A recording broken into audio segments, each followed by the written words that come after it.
Hello, good morning, नमस्कार दोस्तों। आज दिवाली के शुभ अवसर पर आप सबों को हार्दिक बधाई। दिवाली के इस नए एपिसोड में आपका स्वागत करता हूं। दीपावली पूरे भारत ही नहीं, पूरे विश्व में एक त्यौहार के रूप में मनाया जाता है और इसका मुख्य कारण है, कई इसके कारण हैं, धार्मिक कारण है, आर्थिक सामाजिक कारण है, जो इतिहास या अन्य विषयों में ये पढ़ाई जाती है। आज हम बात करेंगे दीपावली के पहले, दीपावली के दिन और दीपावली के बाद जो हमारी शारीरिक समस्याएं या जो बीमारी उत्पन्न होती है इसके कारण, उसके बारे में। दिवाली को अगर हम 3 भाग में बांटते हैं, इन 3 पार्ट्स। पहला है दिवाली के पहले का जो भाग, जिसमें हम अपने घर, आस पड़ोस और अपने सामानों का साफ सफाई करते हैं। दीपावली के दिन का कार्यक्रम और दीपावली के बाद का कार्यक्रम। दीपावली के पहले जो साफ सफाई का काम 5, 10 या 15 दिन पहले से जो चालू होता है, उस साफ सफाई के दौरान सबसे पहले जो डस्ट, जो धूल कण जो होते हैं, वो हमारे रेस्पिरेटरी सिस्टम, श्वसन तंत्र को अफेक्ट करते हैं और जिससे सांस की समस्याएं होती है। दूसरा, साफ सफाई के दौरान जो चोट या छोटे इंजरी होते हैं, वो भी हमें प्रभावित करते हैं। तो साफ सफाई के कारण जो रेस्पिरेटरी प्रॉब्लम होते हैं, डस्ट एलर्जी किसी को होती है, जिससे छींकें आती है, नाक बहना, खांसी या चर्म रोग भी उससे हो जाते हैं किसी किसी को। तो सबसे पहले जिन भाइयों को या सफाई कर्मियों को या साफ सफाई के काम करने वाले को अगर सांस की बीमारी है, छींकें आती है या एलर्जी है, तो सबसे पहले वहाँ हम उनको पोथस फोएटिडस होम्योपैथिक एक मेडिसिन है, जिसका प्रयोग करने की सलाह देंगे। ये मेडिसिन 10 बूंद सुबह शाम आधे कप गुनगुने पानी में, ये जब तक बीमारी ठीक नहीं होती है तब तक इसको ले सकते हैं।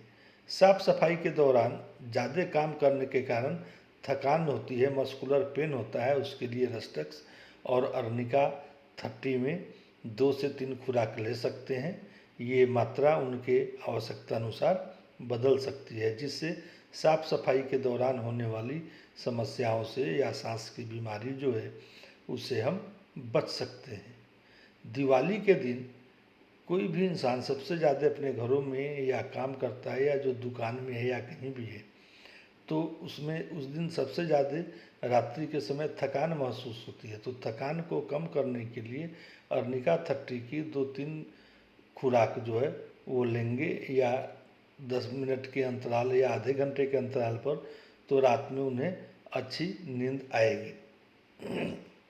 ध्यान रहे, अगर बीपी, ब्लड प्रेशर के पेशेंट हैं या डायबिटिक है तो उनके अनुसार दूसरी दवा हो सकती है। दिवाली के दिन हम पटाखे चलाते हैं, तो पटाखों के बाद में पटाखे जो चलाते हैं उससे किसी किसी को आँखों में जलन और उसके बारूद जो होते हैं, जो गन पाउडर होते हैं, वो हाथों में लगने के कारण जलन होते हैं। तो पटाखों के कारण जो ये समस्या उत्पन्न होती है, उसके लिए अगर श्वसन तंत्र, रेस्पिरेटरी डिसऑर्डर, ब्रोंकाइटिस या ये होते हैं, तो उसके लिए हम शुरू में आर्सेनिक 30 देते हैं, और उसके साथ में अगर आस्थमेटिक कंडीशन पहले से है तो ब्लाटा ओरिएंटलिस मदर टिंचर भी वहाँ अच्छा काम करता है। 10 से 15 बूंद अगर सुबह शाम 5 से 10 दिन तक दिया जाए तो। पटाखों से स्किन में जलन, एलर्जी, आँखों में जलन, ब्रोंकाइटिस, बच्चों में भी ये समस्याएं होती है, जैसे ब्रोंकाइटिस, थ्रोट क्लीनिंग टेंडेंसी, हमेशा खांसने की जो स्थिति होती है। और दिवाली में सबसे पहले ये ध्यान रखें हम अपने बुजुर्गों का। कभी कभी बच्चे शरारतवश उनके पीछे पटाखे छोड़ के लगा देते हैं, आवाज़ कर देते हैं, तो अचानक उन्हें कुछ न कुछ समस्याएं हो जाती है। अगर हार्ट के अगर मरीज हैं या हार्ट डिजीज है तो वहाँ पर हम ध्यान दें कि हम अपने बुज़ुर्गों का ख्याल रखें और उनका भी हमें सत्कार करना चाहिए।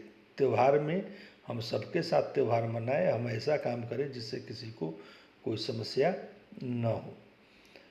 एक और दिवाली के समय आती है, हर एक घरों में मिठाई आती है और सबको मिठाई चाहिए, तो बाज़ार से जो मिठाई आती है उसमें कुछ मिलावट भी होती है।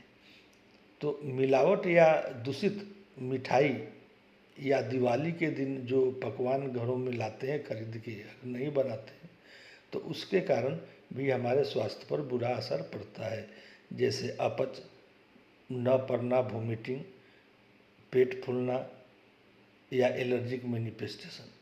तो अगर मिठाइयों में जो रंग कलर जो यूज होता है उसके कारण अगर ये कोई समस्या हो रही है तब वहाँ पर हम आर्सेनिक दे सकते हैं।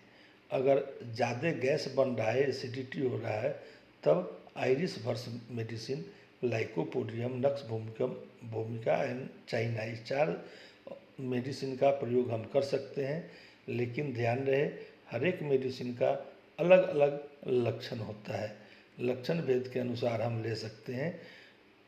और सबसे पहले अगर खाने के बाद अगर ऐसा कोई होता है तो हम नींबू पानी या नींबू चीनी का घोल बना के भी पी सकते हैं, या 1-2 घंटे के लिए खाना खाने का जो समय है उसमें हम बदलाव कर सकते हैं। इस प्रकार हम दिवाली के त्यौहार को अपने परिवार के साथ खुशीपूर्वक मना सकते हैं। हमेशा ध्यान रहे कि हम अपने बुजुर्गों का सत्कार करें और हम जहाँ पर भी रहते हैं वहाँ के नियम का पालन करें। सबसे ज़्यादा समस्या दिवाली में बड़े शहरों में होती है, जहाँ पोल्यूशन पहले से ज़्यादा होता है और उसके बाद पटाखे से, तो ऐसे पटाखों का प्रयोग करें जिससे पोल्यूशन और ध्वनि प्रदूषण और श्वास का प्रदूषण या हवा का वायु प्रदूषण है, ये कम से कम हो। त्यौहार मनाएं अपने परिवार के साथ, खुशी के साथ। धन्यवाद। आप अपना सुझाव भेज सकते हैं। इस वीडियो को ज़्यादा से ज़्यादा शेयर करें, लाइक करें, सब्सक्राइब करें अपने व्हाट्सएप ग्रुप में और अलग मीडियम से भी। धन्यवाद।